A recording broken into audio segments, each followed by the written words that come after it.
Hello সবাইকে, চলে এসেছি নতুন একটা ব্লগ নিয়ে অনেক দিন পর। তো বাবু হওয়ার পরে এরকম বের হওয়া হয়নি বাইরে লাঞ্চ করতে যাওয়া। তো আজকে বাইরে লাঞ্চ করতে যাইতেছি, কারণ এর আগে আমি আর তোমাদের ভাইয়া অনেক প্ল্যান করে লাঞ্চ করতে নাস্তা করতে চলে যেতাম, বাট এইটা এখন পসিবল হয় না। তো আজকে কয়েকদিন ধরে ইচ্ছা ছিল যে বাহিরে লাঞ্চ করতে যাব। তো আজকে হুটহাট প্ল্যানে হয়ে গেল। একটু বাহিরে হালকা একটু ওয়েদারটা একটু মেঘলা মেঘলা ছিল, বৃষ্টিটাও আসেনি। আমরা আসার পরে বিকালে বৃষ্টি হয়েছে, ভালোই হয়েছে। তো এই তো আমরা বের হয়ে গিয়েছি। আর এদিকে আম্মু আব্বুকে বলে দিয়েছি তোমরা চলে আসো, একসাথে লাঞ্চ করবো বাহিরে। তো আমরা এসে বসি, একটু পরে আব্বু আম্মু চলে আসে। তারপরে তো এসে তারা বাবুকে কোলে নিয়ে নিল। এর মধ্যে অর্ডার করে দিয়েছি, আর অনেক দেরি হয়ে গেছিলো লাঞ্চের টাইমটা। তো আমি রিসেন্টলি দেখতেছিলাম যে এখানে নতুন নতুন খাবারের আইটেম এসেছে। চিংড়ি মেনলি এখানে গিয়েছি আমরা লইট্টা ফ্রাইটা খাওয়ার জন্য, কারণ কক্সবাজার থেকে আমরা লইট্টা ফ্রাইটা অনেক মিস করতেছিলাম। বাসায়ও কয়েকবার করেছি, বাট অনেক ভেজাল লাগে এর জন্য। তো ভাবছি অনেক ভালোই লাগে খেতে, নেক্সটের থেকে বাসায় এটার জন্য আর কি সবাই মিলে আমরা মেনলি লইট্টা ফ্রাই খেতে গিয়েছিলাম। আর এখানে খাসির চুই ঝাল নিয়েছিলাম আমি, আব্বু নিয়েছিল গরুর চুই ঝাল, আর তোমাদের ভাইয়া নেয়নি, আম্মুও নিয়েছিল গরু। আমি আবার বাইরে গেলে খাসির মাংসটা খেতে বেশি পছন্দ করি।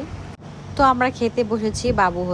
বাবুকে নিয়ে তো খাওয়া অনেক মুশকিল। আমরা সবসময় এমন করি, আমি খাই হয়তো বা ও বসে থাকে, তারপরে বা ও খায় আমি বাবুকে নিই, এরকম আর কি। তো এখানে যেহেতু একসাথে খেতে বসেছিলাম, তারপর ওইখানে যে ওয়েটাররা ছিল তাদের কাছে বেবি ছিল। আমি আবার বাইরের মানুষের কাছে দিতে পছন্দ করি না, কারণ বাচ্চা মানুষ।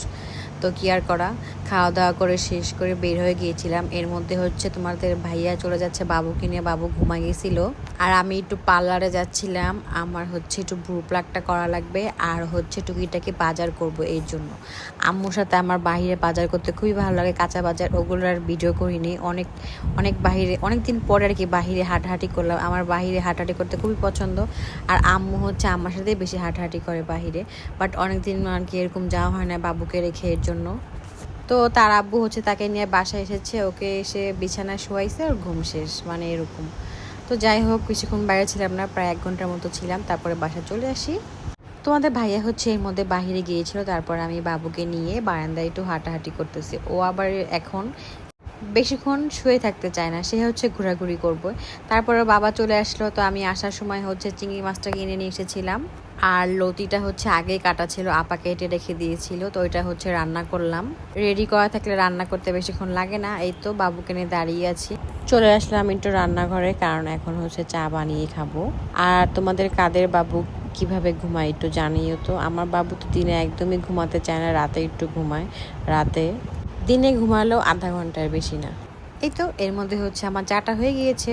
আর তোমরা নেক্সট ব্লগ দেখবা আমার বার্থডে ব্লগ। আর এটা কিন্তু বার্থডের আগের দিন, মানে 4 তারিখে। তো এরকম বাইরে লাঞ্চ করতে কিন্তু আমার খুবই ভালো লাগে। একটু একবেলা রান্না থেকে বিরতি পাওয়া যায়, বাট রাতে তো ঠিকই রান্না করা লাগে। আমি বাহিরে বাঙালিয়ান খাবার যেগুলো, ওগুলো খেতে খুবই পছন্দ করি। এক এক হোটেলে যে খাই খুবই ভালো লাগে। ভর্তা থাকে অনেক পদে, মাছ ট্রাই করি, এগুলোই আর কি। তো এরকম ব্লগ আমার এর আগেও শেয়ার করেছি, তোমরা দেখেছো। আর আগে তো ইতি থাকতো, ইতিকে নিয়ে যাওয়া হতো। এখন যেহেতু ইতি নেই, তাই আম্মু আব্বু দুজনকে নিয়ে বাইরে খেতে চলে গিয়েছিলাম, ভালোই লাগে খুবই। আর তোমাদের ভাইয়া তো আমাকে একদম 12টা বাজে সারপ্রাইজ দেয়, আমি খুবই অবাক হয়ে যাই। নেক্সট ব্লগ তোমরা দেখবা বার্থডে ব্লগটা। আর এই ফুলটা এনে যে সে কোথায় রেখেছিল আমি নিজেও জানি না, 6 তলা ছিল। তারপরে বাসায় নিয়ে এসে রেখে দেয়, কখন জানিও না, ওই রুমে রেখেছিল। ঠিক 12টা বাজে এসে আমাকে সারপ্রাইজ দেয়। আমি তো খুবই সারপ্রাইজ হয়ে গেছিলাম, এরকমও কখনোই 12টা বাজে আমাকে উইশ করেনি, এই ফার্স্ট আর কি করা। যাই হোক, দেখা হবে নেক্সট ব্লগে এভরিওয়ান।